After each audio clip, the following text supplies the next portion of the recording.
welcome to another video. So today what we're going to do is have a quick look at star personas. So this is one of the things that would be useful for you guys to mention, not only as a key term but also as a sort of wider concept for you guys to think of when you're doing music video.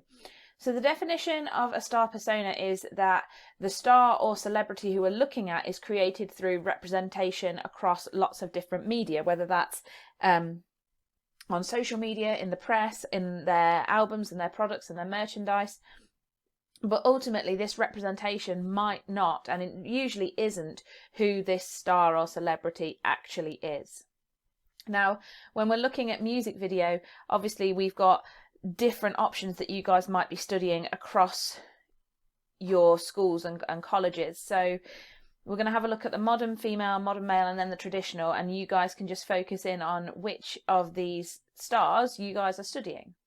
So for Taylor Swift, she's represented as someone who is intimately connected to her fans.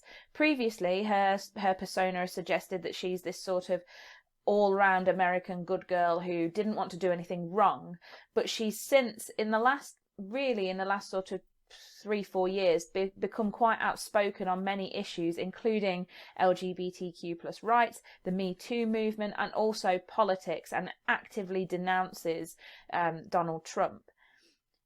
Katy Perry, on the other hand, is represented as a sort of stereotypical representation of the pop genre that she fits into. So the way that she dresses, the way that she presents herself is what we would expect of somebody who is in the pop genre. However, she does also have this sort of edgy side to her, which in a way allows the audience who listen to her and who view her to escape through her and embrace that different side of themselves.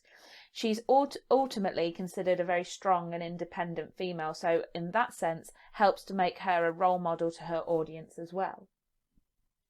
Now, moving into our modern male artists, Bruno Mars was initially represented as someone who was quite relaxed and unconcerned about his image, but more recently is represented as someone who is overly concerned with money and status. So he's often presented with branded clothing, lots of gold jewellery, and is a charismatic individual who has a lot of power, particularly over women who we see in his various videos. Now, Pharrell was quite a tricky one for me to delve into, not only because I don't teach Pharrell in my own school, but because there's not an awful lot of information about him out online.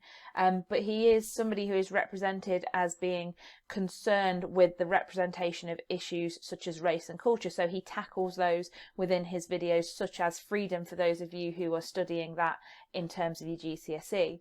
He's also considered very entrepreneurial because he's produced music, as well as Bruno Mars sort of producing music, but Pharrell has done soundtracks to bigger franchises such as the Despicable Me franchise. Now, for our traditional artists, Duran Duran were considered a very popular boy band for the period, and they sported a lot of conventional aspects that were expected of male-only groups. So they were considered very stereotypically good-looking, which combined with their glamorous dress codes, yes guys, this was glamorous for the time, implied that they had quite this lavish lifestyle, so it made them quite aspirational. People wanted to be like them. TLC, on the other hand, were a figurehead for the idea of a strong, independent woman. They firmly fit into the R&B genre, despite the fact that at the time this was very male-dominated. They also became very well known for their honesty within their lyrics and outside of their music as well, by tackling difficult issues such as AIDS and drug abuse, which is something we'll be looking at in more detail as we tackle the Waterfalls video that those of you who are doing this part of the GCSE may be studying. Hopefully you guys found that useful. There's only a few key terms today, so it'd be really useful for you guys to make sure that you understand these fully and make yourself things like note cards, quizzes, things like that will help you to remember these key concepts and key terms, and that way you'll improve using them in your answers for exams as well. If you haven't already, do please subscribe. I'm trying to get myself to 1,000 subscribers so that I can use that community tab and keep in touch with you all through YouTube that way. You can also get in touch with me through my social media at media_revision for Twitter or GCSE Media Revision for Instagram.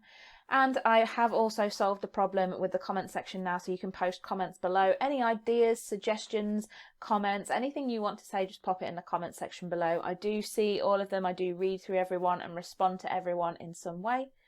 And I will see you guys later for another video.